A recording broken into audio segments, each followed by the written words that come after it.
What's up guys? May hapon no. Magandang hapon sa inyong lahat.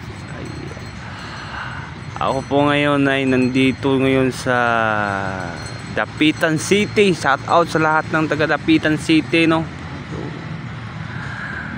Nasa Sikaya po ako na destino guys. Kaso nga lang yung medyo boring doon. Wala akong makausap doon. Gumagala ako ngayon sa Dapitan. Ito yung itsura ng Dapitan guys. Oh, sino ba yung mayor dito guys? Ano bang ginagawa ng mga mayor dito? Alam mo, napako yung pako doon sa buhangin no. Kita mo yung mga napako talaga yung pako sa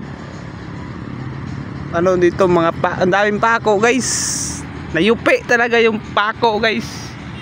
Naman tong taniman ba to ng palay guys? Kasi dagat naman to eh. Tingnan mo naman naming mga sino bang mayor dito guys? Napaganda ng itsura ng Dapitan guys. Tapos ayaw pa ng linisin Sino bang mayor dito? Shout out sa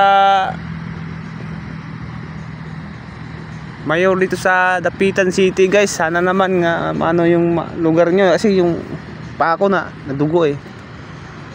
Natapakan ko yung pako guys. 3 pako talaga pumaon sa pako.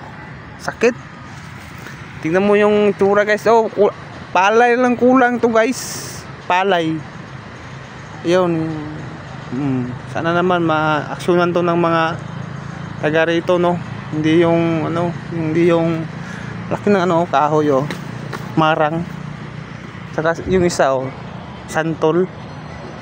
Diba? Yung mga tao doon Saka may vlogger pa isa doon Yun lang guys, yung masabi ko sa mayor dito. Baka sinasabi lang, dinadaan ko lang sa mga hula. Walang ganun guys. Sakit lang pa guys. Hindi ako makalakad masyado. Gawa ng tatlo talagang nayupi, nadugo yung paa ko. Kawawa naman ako. Love you.